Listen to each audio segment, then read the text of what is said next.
Boa noite, pessoal.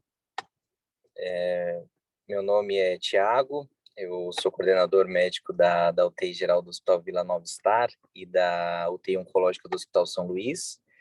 E hoje a gente vai dar sequência aí ao nosso processo de educação continuada com a nossa reunião científica da UTI.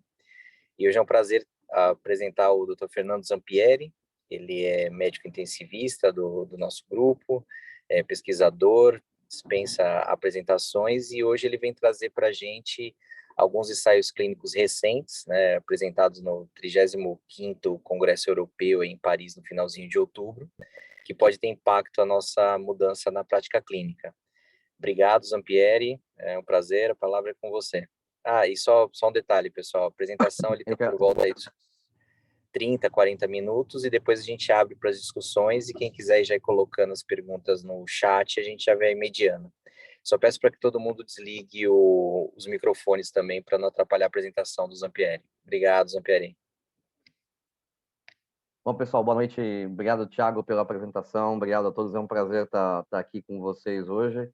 Acho que, como o Thiago mencionou, a ideia é a gente passar um pouquinho sobre os últimos ensaios clínicos que saíram no Congresso Europeu, né? Saiu bastante coisa recentemente, e algumas coisas que têm potencial grande de mudar a prática, algumas de impacto, eu acho, quase imediato. E a ideia é rever esses estudos e falar como que a gente pode trazer isso para o nosso dia a dia, né? Então, eu vou me ater nos próximos 30 minutos, no máximo, aí, 40 minutos, se eu falar muito, sobre 3 estudos que saíram, na verdade 4, né? Então, um deles é o súdico, né? Um estudo em cluster australiano, avaliando a descontaminação seletiva do tubo digestivo. O estudo saiu no JAMA, junto com a meta-análise, que também saiu no JAMA, avaliando os efeitos disso em mortalidade. O outro estudo, que foi também polêmico, foi um estudo com haloperidol delirium, né? Que é o AIDA-S1, um estudo do pessoal do grupo na Dinamarca, publicado no New England também 2 semanas atrás, avaliando o uso de haloperidol para delirium. E, por fim, talvez o mais polêmico deles, o TIM-SU, que é um estudo de renulação individual, avaliando mobilização precoce em doente crítico ventilado. O pessoal da ANZIX ali, Austrália e Nova Zelândia, avaliando um desfecho de mobilidade bastante interessante e mortalidade também. Então, são 3 estudos aí que têm um potencial bem grande de mudar a prática, e eu vou passar por eles na próxima meia hora com vocês. Obrigado de novo pelo prazer. Então, o primeiro estudo é o súdico, né? O súdico é um estudo que avaliou essa estratégia, que é a descontaminação do tubo digestivo em pacientes críticos, né, com desfecho de mortalidade. É um estudo de randomização em cluster, do grupo da ANZIX aí, publicado agora no JAMA. E é um estudo que traz aí uma ideia bastante antiga, né? É curioso quando a gente fala sobre isso, que muita gente, acho que nunca pegou no Brasil, né? A gente nunca, é raríssimo você ver o take faz. Quando a gente apresenta isso, alguém sempre fica na dúvida do que é, né? Então, vários lugares, um standard of care para doentes ventilados é você fazer um processo que é você dar por via oral, pasto oral e eventualmente pela sonda interal, antibiótico não absorvível, com a ideia de descontaminar o tubo digestivo, né? Isso foi descrito na década de 80, em doentes hematológicos já, imaginando-se que isso evitaria a translocação bacteriana e poderia impactar aí o desfecho desses pacientes, né? Isso foi descrito inicialmente como uso de antibióticos tópicos aí não absorvíveis, junto com um antibiótico EV de curta duração, normalmente uma cefalosporina de terceira durante 3, 4, 5 dias. E a gente já tem meta-análise desde antes de 2020, já sugerindo benefício em redução de PAV, que é um desfecho habitual para esses estudos, e sugerindo redução de mortalidade, né? Só que isso é uma estratégia que não pegou, né? Muito embora ela seja padrão em alguns lugares, tipo Holanda, é uma estratégia que não pegou pelo receio de você fazer pressão seletiva, o receio de você ter quadros alérgicos, o receio de você aumentar Clostridium, etc. Então, se me pareceu uma estratégia bem agressiva e ela nunca foi adotada. Então, a ideia foi repetir esse estudo com um estudo em cluster, avaliando essa intervenção em algumas, são 17 UTIs, se não me engano, na Austrália e Nova Zelândia, algumas fora, avaliando o impacto disso para o doente crítico, né? Então, o estudo ele foi um estudo randomizado em cluster, né, que tinha um crossover depois de um período de 12 meses, né?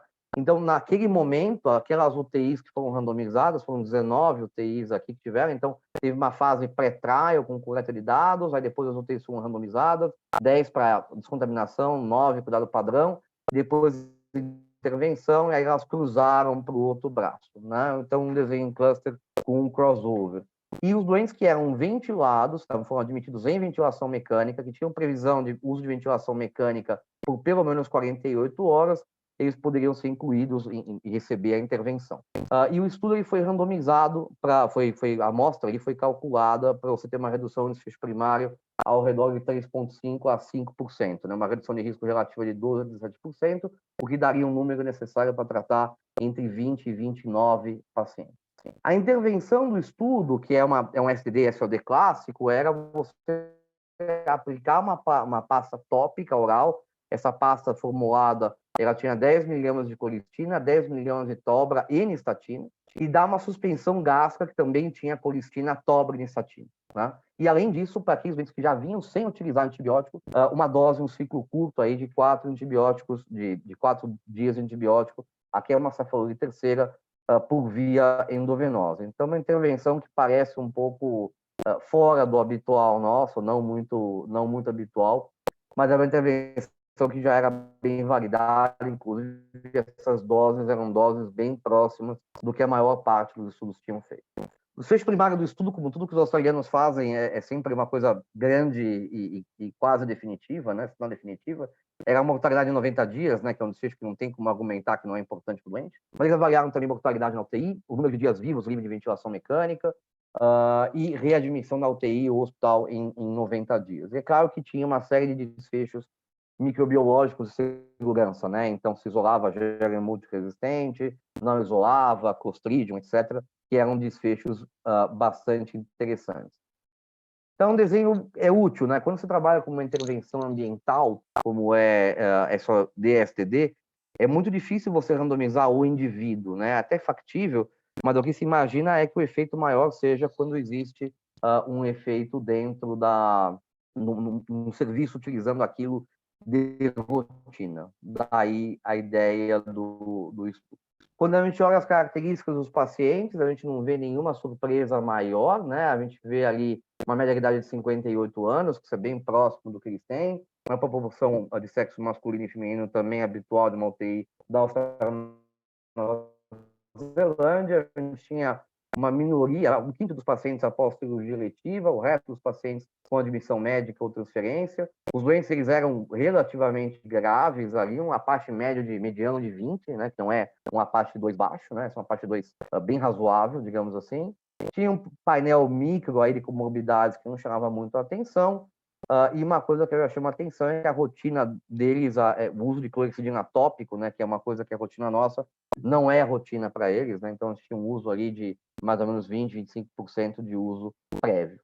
Quando a gente olha o desfecho primário desse estudo, né, o desfecho primário desse estudo ele é neutro, mas é um neutro com, digamos, um sinal, uma tendência, use o eufemismo, o que quiser, com uma menor mortalidade no braço que utilizou o SDD, né? Então, em mortalidade 90 dias, o hazard foi de 0,93, com intervalo de confiança indo até 1,02, com valor de P não significativo, mas realmente as duas curvas elas têm algum grau de separação ali, e elas começam a separar ao redor do 10º dia.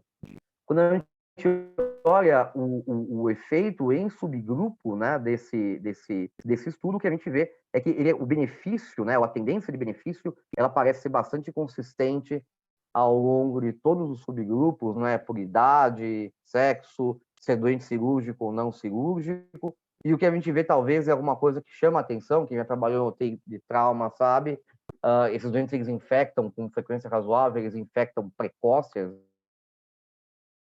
vezes, né?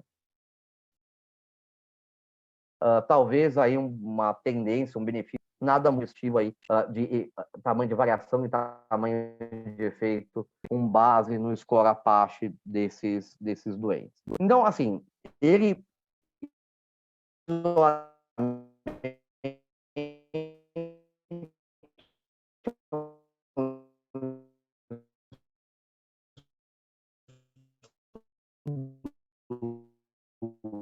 neutro, digamos assim, se a gente pode utilizar, a parte deles são eventos que são neutros, né? A gente olha, por exemplo, mortalidade na UTI, parece mais neutro mesmo, número de dias vivos livre de ventilação mecânica quase neutro, talvez, aí querendo aparecer um aumento, dias vivos livre de UTI basicamente neutro, dias vivos de admissão no hospital também meio neutro, e aí os desfechos de segurança, a gente vê que a gente não aparece nada muito claro em relação à resistência antimicrobiana ou algumas outras coisas. Na verdade, quando a gente olha o número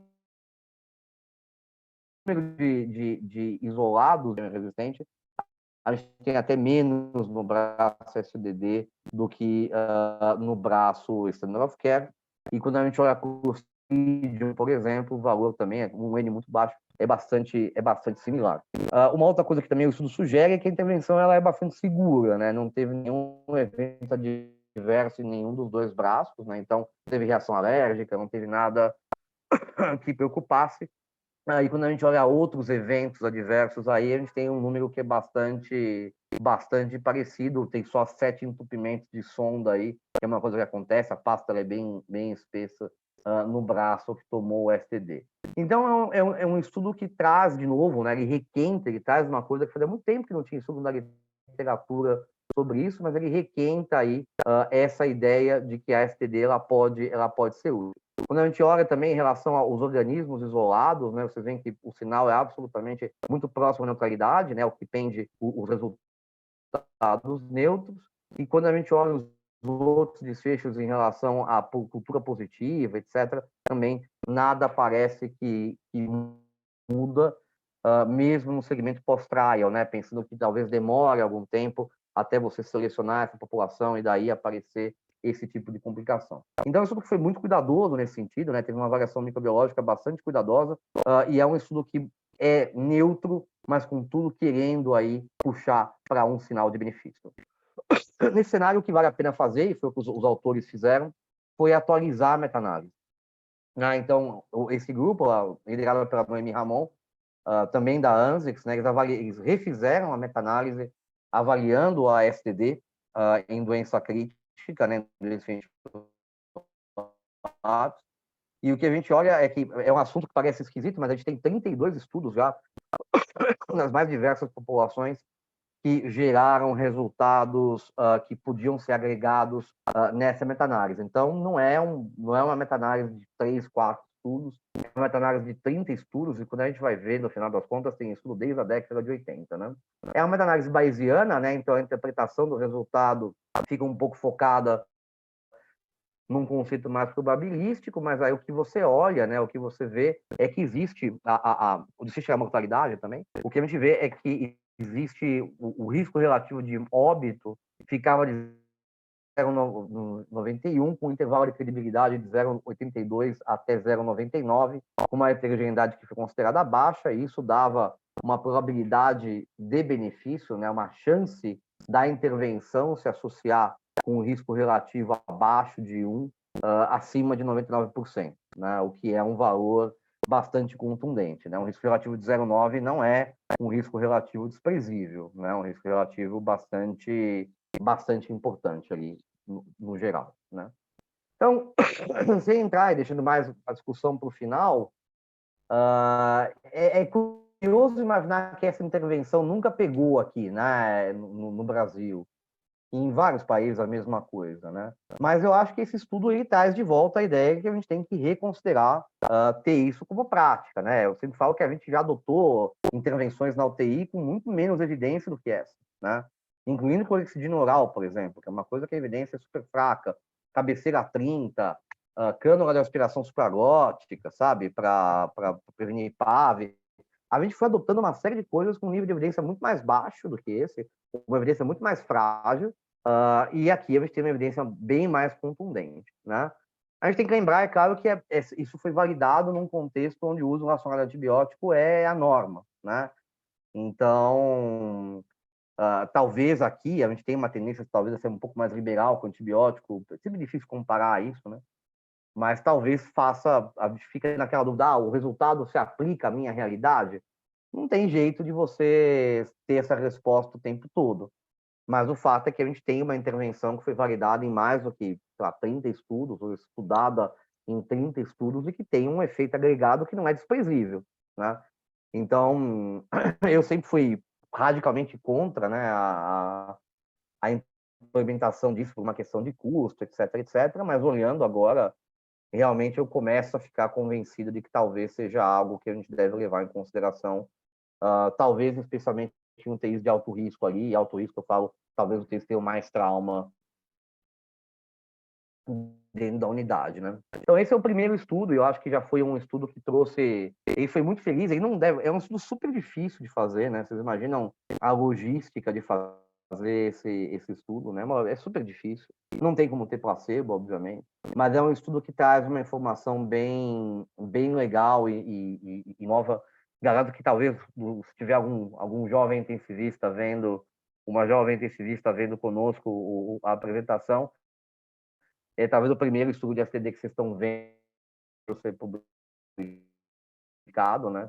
A gente está um pouco mais tempo rodando, já apareceram outros, e a gente sempre falou, agora vai pegar, e nunca pegava, né? Então agora eu acho que chega a hora de realmente considerar isso fortemente. O próximo estudo que também talvez mude a prática é esse estudo do haloperidol para delírio, né? Um estudo da CRIC, né? Do braço escandinavo ali de pesquisa, e também uma máquina de fazer trial nos últimos 2, 3 anos, né? Um estudo liderado por uma equipe super jovem de intensivistas de lá, e a ideia foi tentar refazer um pouco melhor ali aquilo. A gente teve o Mind USA, né, que saiu faz uns 4 anos, talvez, avaliando neuroléptico para delírio, que foi um estudo neutro, e a ideia deles foi tentar avaliar a primeira droga, a droga mãe, o haloperidol para delírio em doentes de UTI. Bom, o racional para isso acho que prescinde um pouco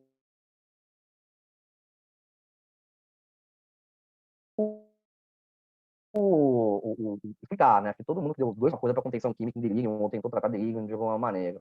É fato que a gente usou neuroléptico para delírio há mais do que 30 anos, né? A gente não teve nenhum estudo que mostrou que usar neuroléptico impactava algum desfecho relevante, né? Como o tempo de delírio, etc. O pessoal os dinamarqueses são muito cuidadosos eles sempre faziam uma survey antes de ver qual droga eles vão estudar, e eles viram que, na verdade, em 2018, quando eles desenharam o trial, a droga padrão, a mais utilizada ainda era o haloperidol, e por isso que eles resolveram fazer o estudo com o haloperidol e tentar resolver o problema dentro de uma UTI, dentro de um contexto deles. Lembrar que eles são um grupo que ceda poucos doentes. A gente lembrar o NOCEDA, né, aquele estudo de ventilação mecânica sem sedação, também é do mesmo grupo, né, um grupo próximo, pelo menos, e eles são notoriamente conhecidos por sedar pouco os pacientes dentro da terapia intensiva, que também talvez seja uma diferença em relação ao nosso conceito, né? Eles têm um modelo de staff também diferente e tal, mas de fato é um estudo muito legal e que tem que ser avaliado. Então, eles randomizaram os doentes que estavam na UTI com delírio. Era bem simples aí, né? Doente na UTI com delírio, avaliado pelo CAN ou pelo ICDSC, positivo. E o desfecho era um desfecho único, né? Que era dias vivo livre de hospital em 90 dias, né? Então, esse desfecho ele é avaliado por um método estatístico que foi descrito também por eles, né? Que é o teste Jensen-Lange, que é uma estatística, que descreveram que você avalia primeiro um componente binário, né, se o doente morreu ou não morreu, e aí também você avalia na sequência o desfecho contínuo, que é o número de dias que o doente passou no hospital. Então, você consegue avaliar no mesmo modelo ou no mesmo teste, tanto o efeito na mortalidade quanto o tempo de estadia, e ter uma ideia global disso. É um modelo bastante elegante, o mesmo modelo que eles utilizaram no Covid Steroid 2, né? O estudo também do mesmo grupo, comparando 6 versus 12 miligramas de Dexa em doentes com Covid. É o mesmo modelo que eles utilizaram, e acho que talvez seja o desfecho que eles vão mais utilizar daqui em diante. É um desfecho muito interessante, porque como você não fica fixo em algo binário, você adiciona uma variável granular, você ganha bastante poder para avaliar o desfecho. Então, é um estudo que é completamente justificado. A intervenção é haloperidol 2,5 de 8 em 8 EV, com resgates até 20 miligramas por dia, ou placebo. Os doentes não poderiam tomar outros antipsicóticos e a medicação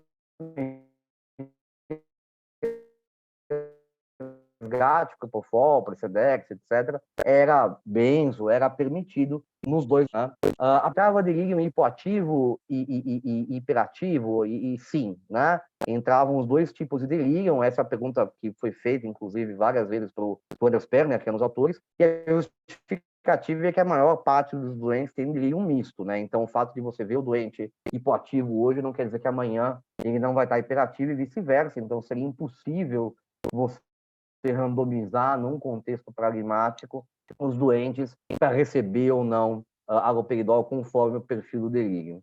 1.000 doentes, 500 para cada braço, né? 501 a 510 a 490. Alguns acabaram sendo excluídos ali, muito poucos antes, e foram analisados por desfecho primário. Então, é um estudo clássico ali, né? Randomização individual, 1 para 1, vê o desfecho e aí vai. Eles excluíram alguns doentes, né? Então, aqueles doentes que já vinham usando antipsicóticos, que não consentiram, cólica, etc. E aqueles que já tinham sido removidos de tratamento ativo, né? Em cuidados mais final de vida.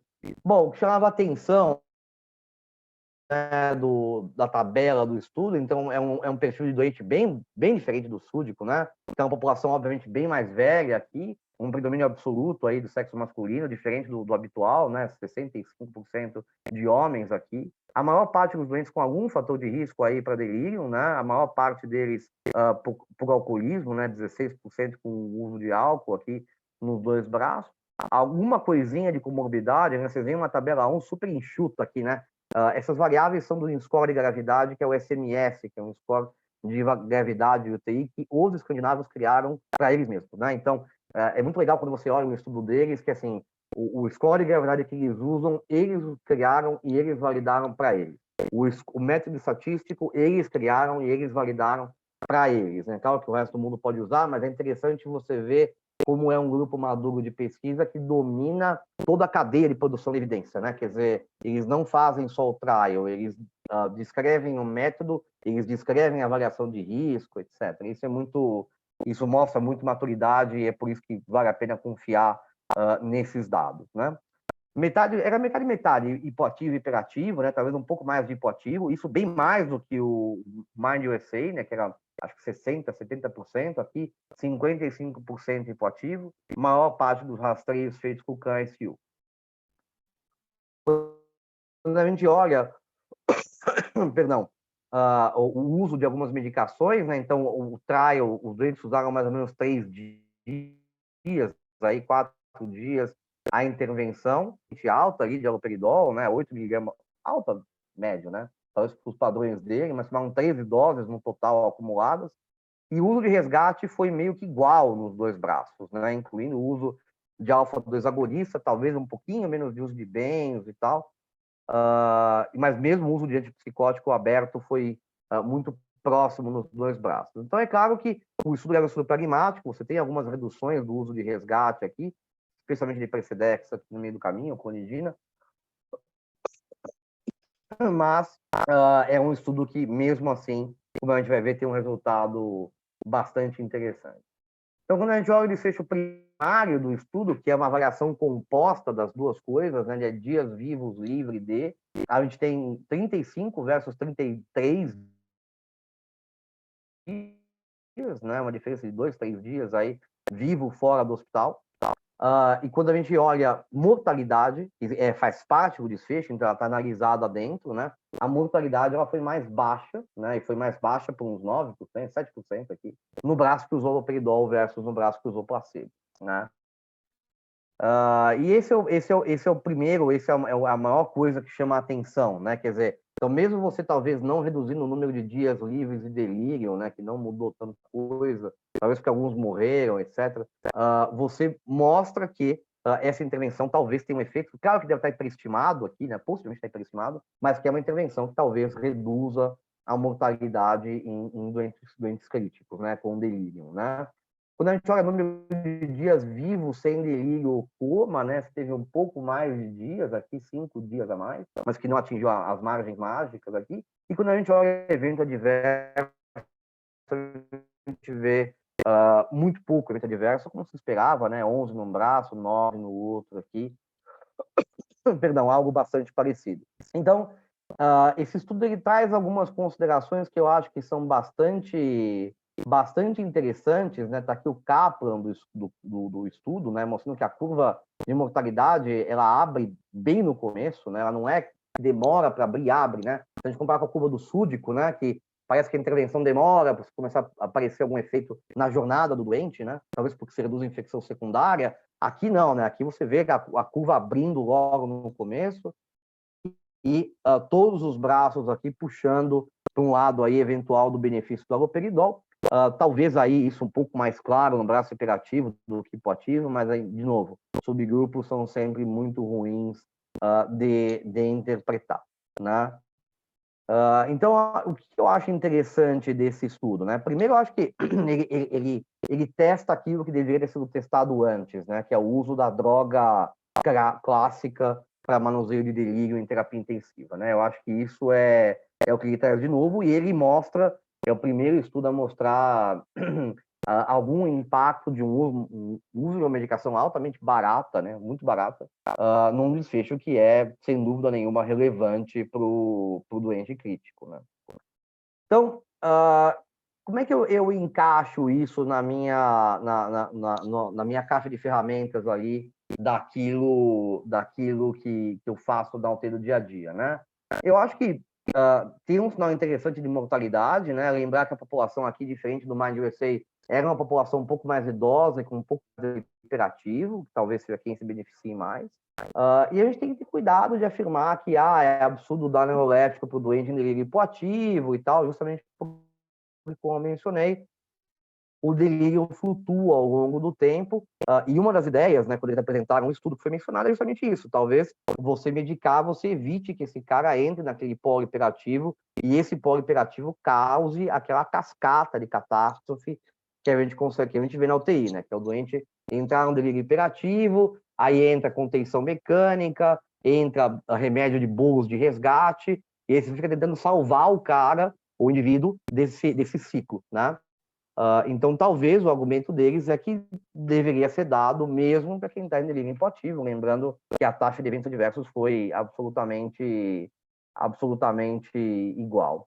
Então, assim, eu deixei esse sinal de dados, eu acho que esqueci de colocar o que eu ia falar, mas o que eu ia falar aqui é que a pergunta que fica, eu nunca entendi muito bem porque a quetiapina entrou como um remédio de escolha na terapia intensiva, né? Eu acho que ela entrou meio porque talvez ela largue menos o QT, tenha um perfil um pouco melhor ali em relação à interação medicamentosa e tal, e ficou aquilo. Mas o fato é que agora você tem um trial que é marginalmente positivo, ou que é positivo, para haloperidol, né? Então, acho que, de novo, não tem, na presença de um indivíduo com delírio, acho que a gente até pode discutir o momento que tem que ser dado, se esperar e ficar hiperativo para dar ou não, mas eu acho que não tem como fugir de dizer que se eu tiver que dar um neuroléptico é o Obridol, né? É o mesmo raciocínio que eu penso no auge do Covid, quando a gente começou a ter a questão da discussão da Dexa versus metilpred, né? Os estudos, o Recovery foi com Dexa, o Codex foi com Dexa, vários estudos foram com Dexa, que eram estudos maiores, que foram positivos. Tinha alguma coisa com outros corticoides, que eram neutros, mas pequenas e tal. E aí você viu o pessoal usando ainda metilpred, né? E aí falava, isso é um efeito de classe, né? Não é um efeito da droga.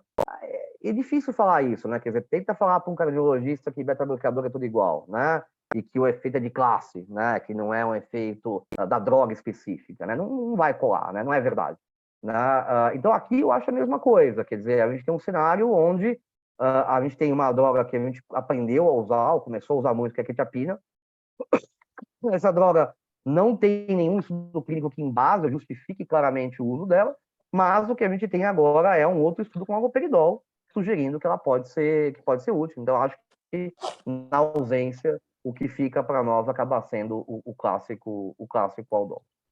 Por fim, nos últimos 10 minutos, antes da gente abrir, eu vou falar um pouquinho sobre talvez o mais polêmico dos estudos, que foi o Teen ICU Trial, né, que é o estudo de imobilização precoce, né, em doentes ventilados na UTI.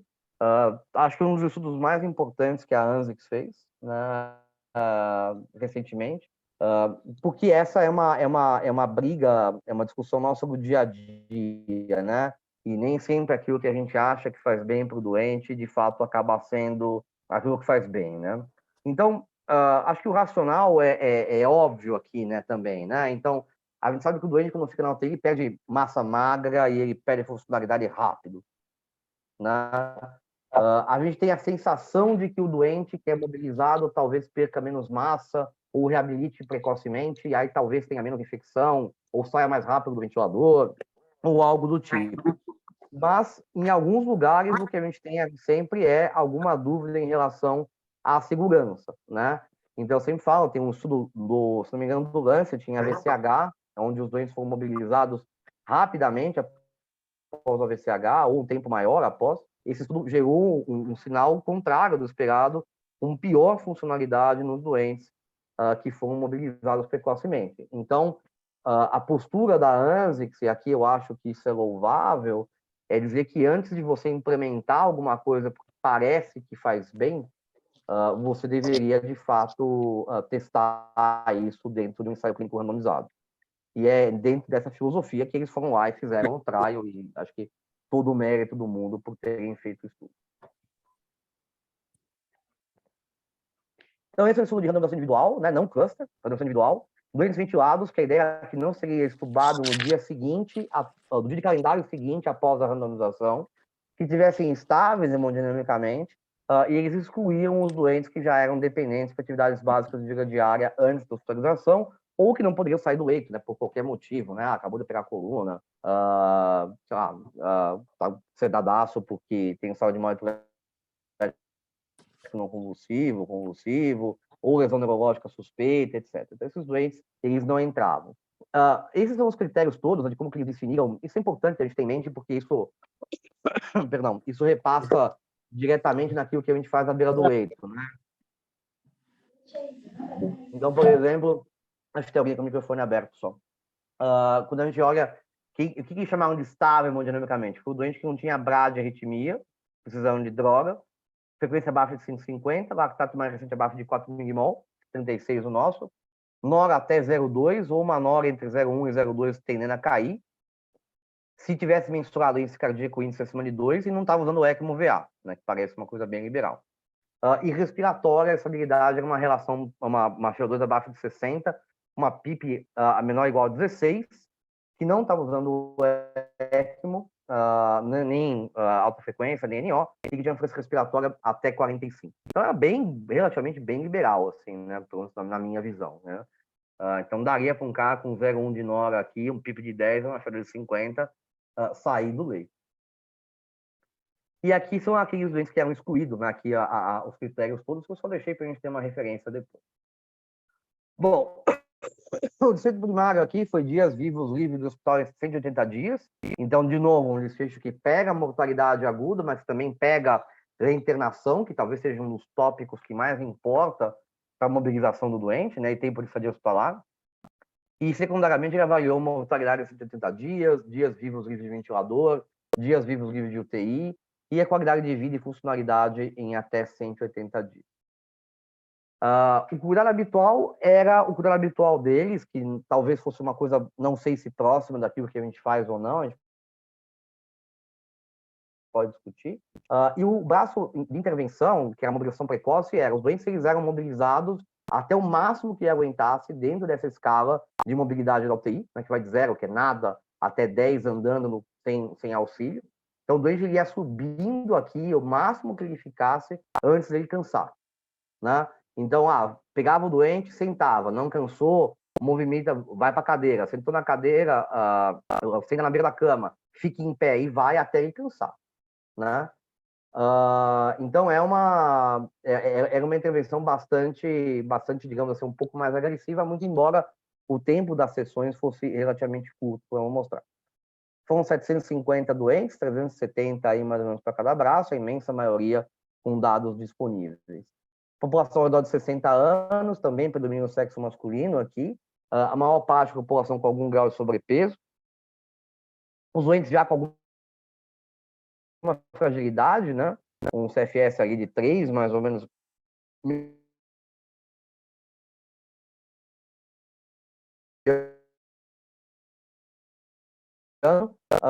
e os doentes eles foram na UTI. A maior parte era admissões não planejadas, os doentes estavam em RAS de -3, aí na maior parte das vezes, e tinha alguns grupos, mas o grosso aqui era a sepse mesmo, com outro Covid aqui no meio do caminho. Bom, isso aqui era a adesão da intervenção, né? Então, 86% dos pacientes foram avaliados por um fisioterapeuta no primeiro dia, no braço com mobilização precoce, versus 73% no Joker. Lembrando que não é default, né, na UTI deles, que o fisioterapeuta veja todos os doentes, né? Tanto que o número de sessões por doente era abaixo de 1. Mais ou menos a mobilização foi de 8 minutos de atendimento médio para 20 minutos de atendimento médio na FISE.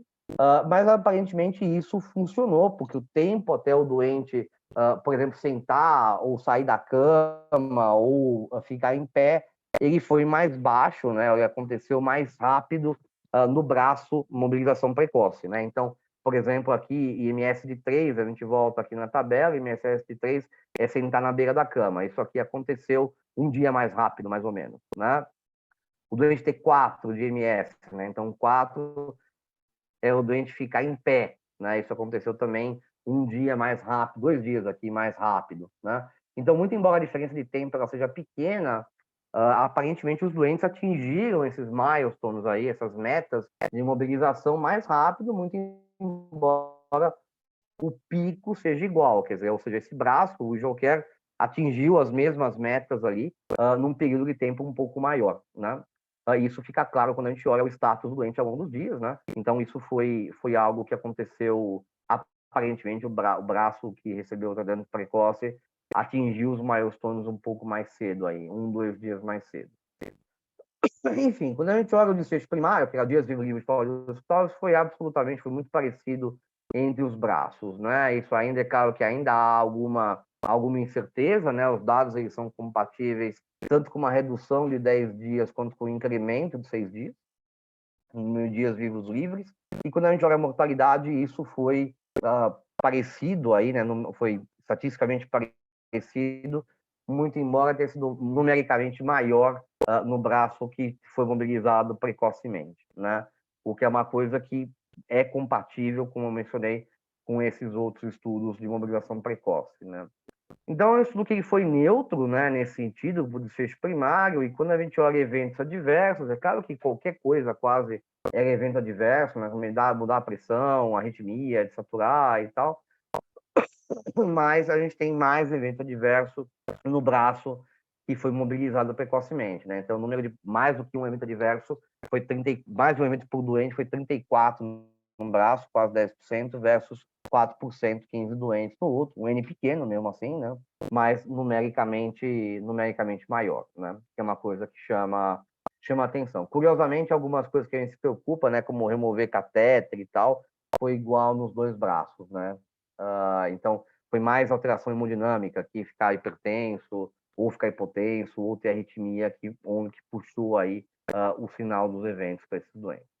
Então, a pergunta que fica, e essa é a mais difícil de responder, é aquilo que eu faço, né? Então, a gente sabe que existe uma grande motivação da gente mobilizar o doente o mais rápido possível, mas aparentemente essa estratégia de você mobilizar muito rápido o doente, aparentemente não foi benéfica, né? Quer dizer, ou digamos, é uma probabilidade que não é das mais altas de ser benéfica em termos de qualidade de vida, desfecho, etc.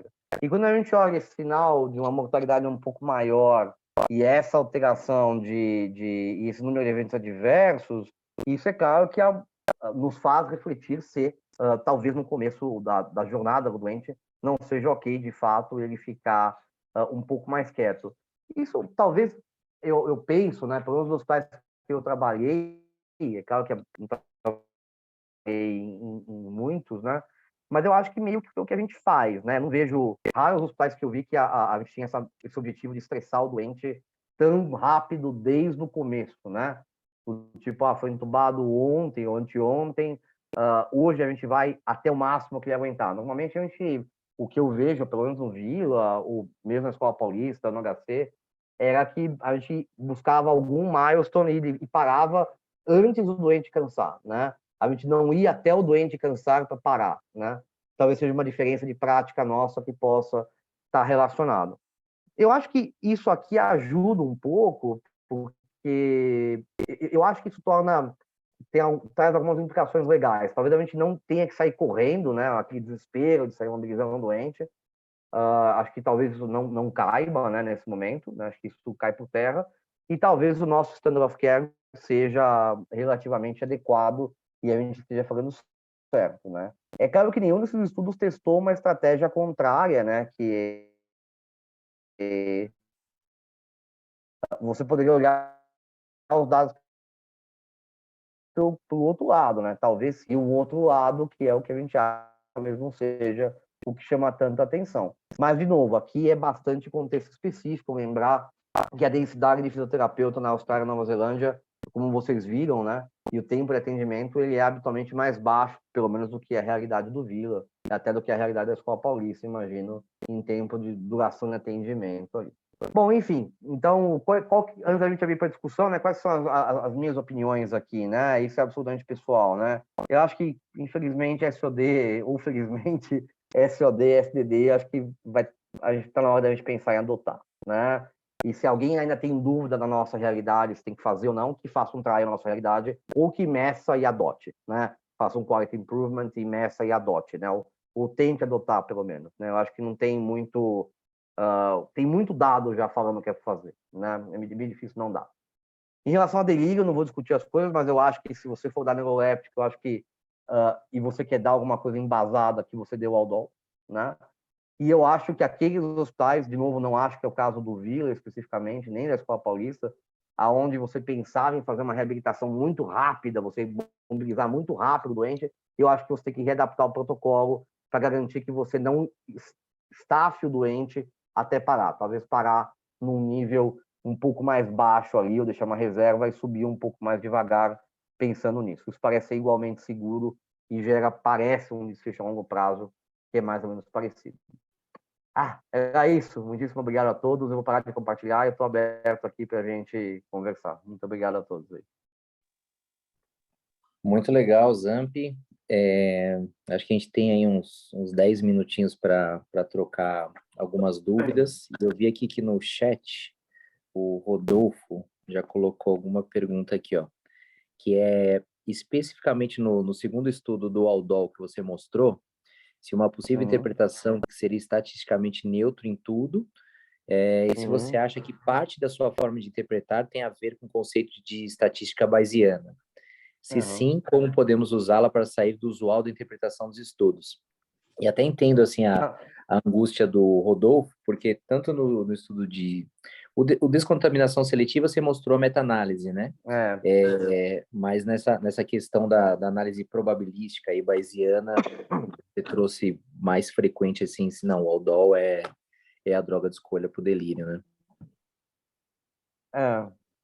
O que eu acho que a pergunta do Rodolfo é ótima. Assim, então, primeiro, assim, quando a gente olha o teste, né, que é o teste de Janssen-Lange lá, ele foi criado, na opinião de quem criou o teste, essa variação sequencial é o mesmo desfecho e, portanto, aquele valor daquele intervalo de confiança da morte faz parte do desfecho primário e não é uma análise secundária. Então, na opinião deles, isso é positivo. Se você perguntar para o estatístico que fez aquele teste, que é um teste frequencista, se aquele teste é positivo, para ele aquele teste é positivo. Né? Assim, a interpretação que ele dá é que todo o efeito que foi visto foi por conta da redução de mortalidade. É basicamente isso. Ali, eu entendo a angústia do que fazer, essa questão da interpretação probabilística, né? Eu sempre falo que não é para você interpretar o intervalo de confiança como intervalo de credibilidade. A interpretação é um pouco diferente, os princípios por detrás são diferentes. Mas quando você olha muita coisa puxando, eu acho que é meio instintivo que o clínico haja. E mesmo quando você olha aquele sinal do Aldol, mesmo que você fale assim, porra, tudo bem, é uma análise, vamos considerar que seja um subgrupo, tá? Ou seja um teste secundário. Um teste secundário, nem reportou valor de P, pode estar hiperestimado o tamanho de efeito, pode, é bem verdade que pode ser que esteja, mas, de novo, quando você olha os princípios da medicina baseada em evidência, eu acho que aquilo que você tem que fazer, e o Grade, especificamente, ele é muito claro nisso, o Grade, inclusive, não recomenda você interpretar a evidência de maneira digamos assim, obtusa entre o intervalo bateu ou não bateu, ele sempre fala que é para você dar aquilo que parece para a literatura a melhor alternativa.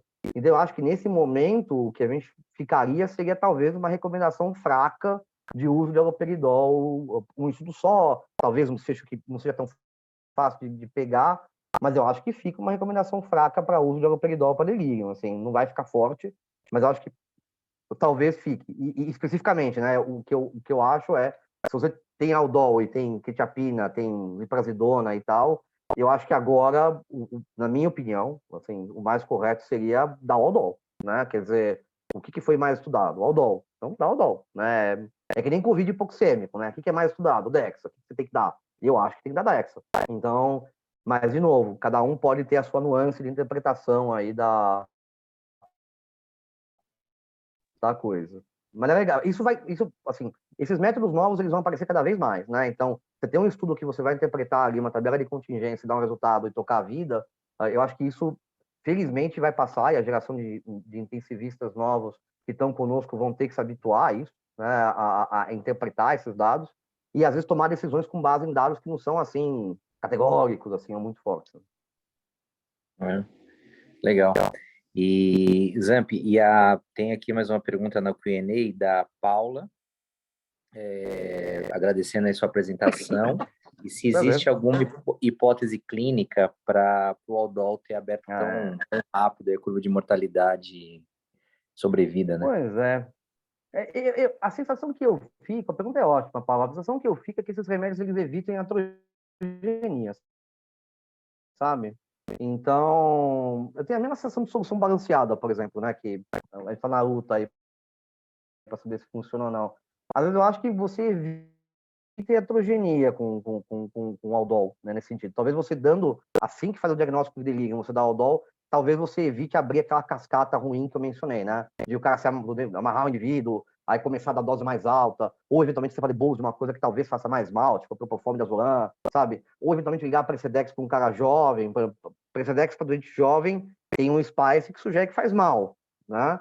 Aí, assim, você pega um indivíduo mais jovem, interna, faz delírio, eu acho que a primeira droga tem que ser o aldol, quer dizer, se você fala assim, a segunda droga seria ligar um Precedex. Eu tenho um outro estudo que fala que o Precedex pode fazer mal nesse grupo, e acho que aí o aldol se torna meio imperativo, e eu acho que isso é por reduzir a heterogenia mesmo, né? Eu acho que não vejo nenhum efeito direto a não ser deixar a equipe mais calma. Aqui o que acontece no Brasil de ninguém tolerar ou gostar de doente agitado acontece no mundo todo, não é prerrogativa nossa, né?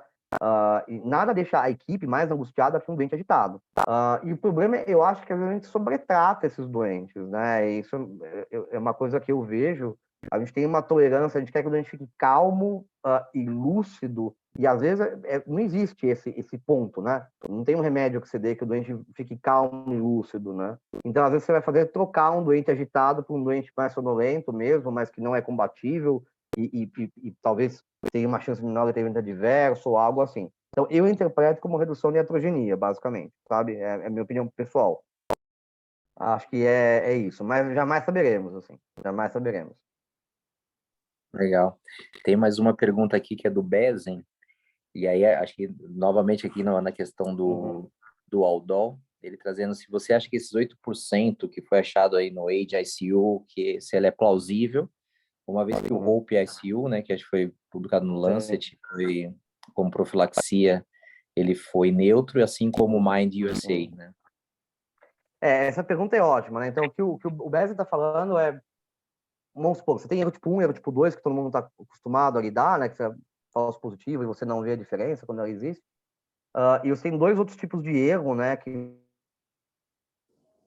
são os erros de magnificação em sinal, né? Que é o erro tipo M e o erro tipo S, né? Então, isso que o Bezen está falando é um erro tipo M, né? Que é um erro de magnificação, ou seja, você estima um tamanho de efeito que é muito maior do que o tamanho de efeito real da intervenção, né? Esse tipo de erro, ele é uma coisa que explica, por exemplo, a maldição do vencedor, né? O winner's curse, né? Quer dizer, alguém faz um estudo pequeno, esse estudo pequeno é hiper positivo, de repente, alguém vai tentar replicar, aí neutro. Por quê? Porque, na verdade, aquele estudo pequeno ele teve uma sorte de você pegar um momento, de você ver um tamanho de efeito muito alto, e agora, na verdade, o tamanho de efeito é muito menor, e todos os estudos que vêm na sequência acabam sendo, talvez, aí com um poder mais baixo. Então, com certeza, há um erro de magnificação nesse resultado. Como é que você corrige para isso? Uma das maneiras de você corrigir para isso é você penalizar ou regularizar esse tamanho de efeito para uma realidade. Então, um dos estatísticos que eu mais gosto de ler, que é o Stephen Sen, ele sugere que você regularize, você achate, digamos assim, o tamanho de efeito para algo mais próximo de todos os tamanhos de efeito da sua área, né? Então, se pegar o UTI, o que é um tamanho de efeito que tem em UTI? Os maiores que tem é, sei lá, um odds de 0,9, 0,85 e tal, e a imensa maioria está aí entre os odds é neutro, né? Então, o que você pode fazer é atualizar o resultado de uma maneira que você penalize para isso, né? Uma das maneiras de fazer isso é o método bayesiano via prior, mas você pode fazer isso de várias outras formas. Então, eu acho que está superestimado, assim, eu não, acho muito pouco provável que não esteja. Mas, de qualquer maneira, eu acho que mesmo superestimado, ainda assim é o melhor sinal que você tem, né? E nesse sentido, eu acho assim, putz, tem uma droga que é barata, rápida, tem tudo que é raio de lugar. Tudo bem que a bula fala que não pode fazer EV, né? Mas tá lá, qualquer lugar tem, qualquer lugar faz EV. Ela é segura, é usada classicamente para isso. A minha impressão é que nesse caso, de novo, seguindo o que o próprio Grade fala, né? Você deveria ter uma recomendação fraca para o uso do haloperidol versus a quetiapina. Eu acho que isso, ou outros neurolépticos no meio do caminho.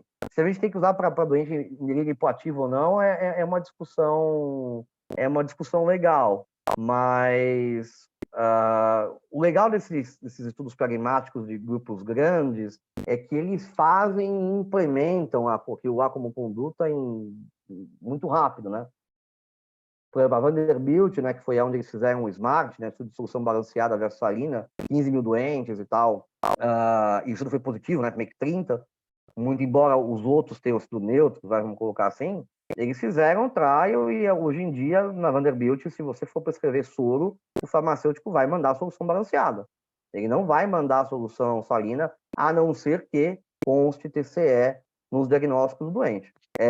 Assim, então, assim, você vai do estudo acaba para ele ser implementado em pouco tempo, e você até tira, eventualmente, isso é uma coisa que pode ser correta em vários cenários, a autonomia do médico ir lá e falar, não, mas para o meu doente eu quero salina. Assim, lamentamos, mas assim, o seu doente ele vai tomar o que se manda aqui, o que vai vir, e aí só sai da farmácia a solução balanceada para qualquer doente, exceto neurológico, né? Aqui eu acho que a gente vai caminhar a mesma coisa, né? Então, eu acho que seria, uma opinião pessoal, eu acho que se você vai dar neuroléptico com doente em delírio hoje, acho que o haloperidol voltou a ser a sua primeira escolha. E não tem muito como você falar, eu quero dar quetiapina, porque, a não ser que seja um motivo muito bom, eu acho que não tem como fugir mesmo, sabe?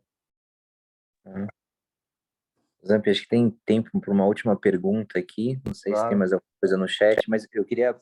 A minha pergunta é sobre o team study ali, né, da mobilização precoce. E às vezes acho que a gente tem um pouco de receio desses rótulos, né? Você viu, putz, mobilização precoce é neutro, mas não é isso, né? Não é isso, Então, né? quando você Não. mostrou ali o usual care, a gente ganha algo em torno de um dia e pouco ali de mobilização precoce quanto o usual care, né?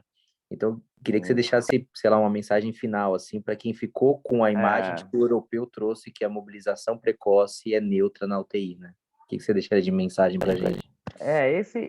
Não, perfeito, Thiago. Eu acho que esse é o maior problema, porque a gente não pode mais ir seco para interpretar o trial, sabe?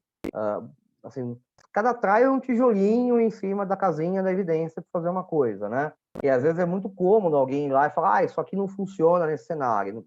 Não é nem isso que o estudo mostra, né? Quer dizer, o estudo mostra que aquela estratégia ela pode se associar com uma redução de 10 dias ou um incremento de 6 dias no número de dias vivos livre de hospital em 180 dias. Quer dizer, esse é o resultado daquela amostra, né?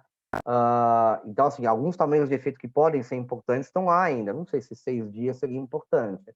10 dias talvez fosse uma coisa importante, né? Esse é um outro problema, né? A gente nunca define o que é clinicamente relevante de diferença, né? Chegar para um doente e falar quantos dias antes o senhor ir para casa é importante em 180 dias, né? Eu duvido que algum doente, quando pensar num horizonte de 180 dias, ia falar um dia, né? Ou dois. Provavelmente você ia falar alguma coisa, sei lá, uma semana, talvez, 5 dias, eu não sei. Mas isso não é definido, né? Ninguém fala sobre isso, ninguém. Às vezes a gente pergunta para os doentes sobre isso, é difícil perguntar, e a gente envolve poucos doentes nessa decisão, né? Então, assim, o TIM é um estudo neutro, não é um estudo negativo. Eu acho que ele traz algumas preocupações com a mobilização precoce em relação, ou com aquele protocolo de mobilização precoce que foi avaliado em relação a alguns sinais de segurança e alguns sinais de desfecho, que acho que chama a atenção.